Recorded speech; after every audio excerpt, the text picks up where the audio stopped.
இவ வந்து பீ போட்டுட்டா, இவளோட பீ நம்ம நக்கி ட்ரெண்ட் ஆகணும்னு நினைக்கிறீங்களே. அதான் எனக்கு சிரிப்பாக தான் வருது. நான் வந்து நல்ல ஹாய் வணக்கம், நான் உங்கள் ஜெயந்தாரா. எல்லாம் எப்படி இருக்கீங்க? நல்லா இருக்கீங்களா? இன்னைக்கு என்ன நான் பேச போகிறேன்னா, வீட்டில் சில பேர் சும்மா இருந்து என்ன பண்ணணும் தெரியாமை கொண்ட கதையெல்லாம் அப்டேட் பண்ணுறீங்களே. ஏன் யூடியூப்பில் ஓட்ட தெரியுது, நெட்டு வந்து அவ்வளோ காஸ்ட்லியான ஒரு விஷயம், அதெல்லாம் போட்டு அடுத்தவங்க குடிக்க எடுக்கிறதுக்கெலாம் எப்படி எப்படி மாஸ்டர் பிளான்லாம் போடுறீங்க. நீங்கள் கதை எழுதுங்க, சொல்லுங்க, அது உண்மையாக இருக்கணும்ல. நீங்கள் ட்ரெண்ட் ஆகிறதுக்கு ஏதோ புது கதையாக போட்டுட்டு நீங்கள் ட்ரெண்ட் ஆகணும். இதுக்கு அர்த்தம் என்னன்னா, அவங்க போட்ட பீ நீங்கள் நக்குறீங்க. ஒரு இடத்துல பீ இருக்காமா, அவன் நக்கிட்டானாமா, சொல்கிறாங்க அதை தொடாத பீ பீன்னு. இருந்தாலும் என்ன பண்ணுறாங்க, 10 பேர் அங்கே வந்து நக்கி பார்க்குறாங்க. ஆமாம், இதுதான் பீ, இப்படி தான் இப்போ ஓடுது. புரியுதா நான் என்ன சொல்கிறேன்? வீட்டில் உட்காந்திங்கன்னா நல்ல விஷயத்த பண்ணுங்க, சரியா? எப்போவுமே பிரெயின் வந்து நீங்கள் வேலை கொடுக்கலன்னா இந்த மாதிரி குப்பையான விஷயம் தான் பேசுவீங்க, புரியுதா? சோறு தானே திங்குறீங்க. எத்தனை வாட்டி சொல்லிட்டேன் நான், அந்த சோறு திங்கிறது தெரியாமல் வேற எதாவது தின்னுட்டீங்களோ.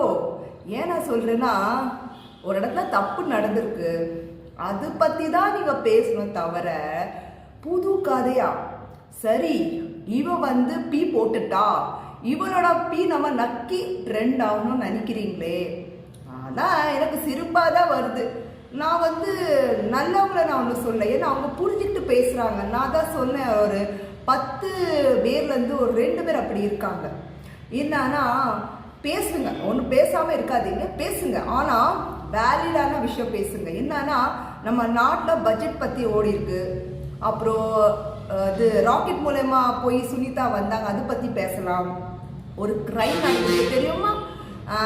என்ன க்ரைம்? ஒரு டீச்சர், 3 டீச்சர் ஒரு பொண்ணை ரேப் பண்ணியிருக்காங்க. ஸோ அது எப்படி நம்ம பாதுகாப்பு கொடுக்கலாம், அது எப்படி அவேர்னஸ் கொடுக்கா. ட்ரெயின் ஒரு பொண்ணை வந்து என்ன பண்ணியிருக்காங்க, கன்சீவாக இருந்திருக்காங்க, ரேப் பண்ணி தூக்கி வீசியிருக்காங்க. அது ஏன் எப்படி நடக்குது, அது பற்றி நீங்கள் ஆராய்ச்சி பண்ணலாம். இன்னும் நிறைய விஷயங்கள் இருக்குது. நம்ம புது ஸ்கீம் வருது, ஏஐ ஸ்டாப் பண்ணியிருக்காங்க. நம்ம பட்ஜெட் வந்து சூப்பராக ஸ்கீம்ஸ் கொண்டு வந்திருக்காங்க, பிஎம் சிஎம். அப்புறம் அம்பானி சார் இன்னொரு புது ஸ்கீம் கொண்டு வராங்க.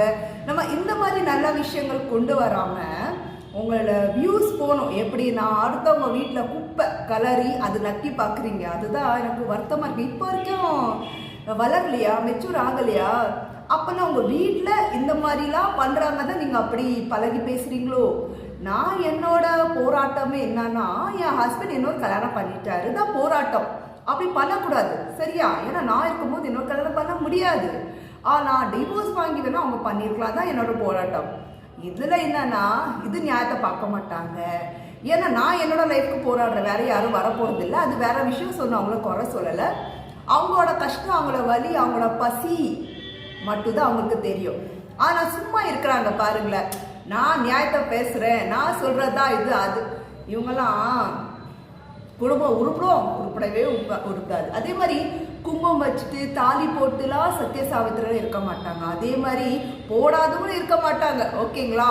ஏன்னா நான் வந்து தாலி போடாத காரணம் எல்லாருக்கும் நிறைய பேருக்கு சொல்லியிருக்கேன். நான் தாலிக்கு கொடுக்குற மரியாதை ஒன்று, சரியா?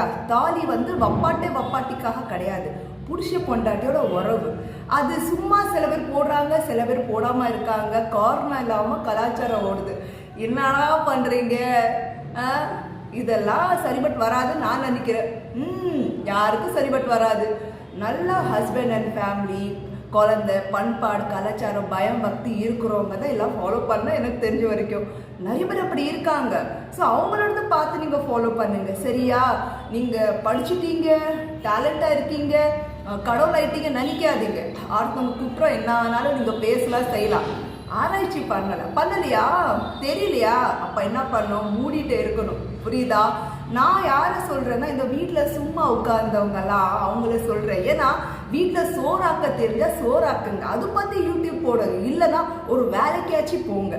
அடுத்தவங்க உங்கள் குடி தான் கெடுத்துட்டீங்க, அடுத்த குடி கெடுக்கிறது தான் நீங்கள் ரூட் போடுறீங்களோ? நல்லா இருக்கும் உங்கள் கதை. ஸோ பார்த்து எல்லாமே பண்ணுங்க. நீங்கள் என்ன பண்ணுறீங்க அதுதான் உங்களுக்கு வரப்போகுது. சரியா? நான் சொல்கிறேன் அதுக்காக கோவப்பட்டு நெகட்டிவ் கமெண்ட்ஸ் கொடுத்தா அது எனக்கு ஒன்றும் ஆக போகுது. அதுதான் உண்மை. சில இனிப்பா சொன்னால் புரிய மாட்டுது, கசப்பா மூலயமா தான் பேசணும்னா அதுக்கு தான் நான் இங்கே உட்காந்துருக்கேன். ஸோ தயவு செஞ்சு நல்ல விஷயத்த நீங்கள் வந்து பேசுங்க, செய்யுங்க. நல்ல ஒரு பிளாட்ஃபார்ம் யூடியூப், அது யூட்டிலைஸ் பண்ணுங்க. சரி, உங்கள் டே டு லைஃப் நீங்கள் என்ன பண்ணுறீங்க அதுவும் நீங்கள் பேசலாம். அடுத்தவங்களை பற்றி தப்பாக காசிப் பண்ணி இந்த பிங்க் பிரா பிங்க் ஜட் இதெல்லாம் எல்லாட்டும் இருக்கு, போடுறாங்க, செய்கிறாங்க. சரியா? ஸோ உங்களை பாதுகாப்பு பண்ணோன்னா நீங்கள் தான் ஸ்டார்ட் பண்ணணும் ஃபஸ்ட்டு. ஸோ நாளைக்கு இதே மாதிரி ஒரு விஷயம் இருக்குது, அப்டேட் பண்ணுறேன். பாய், உங்கள் ஜெயந்தாரா.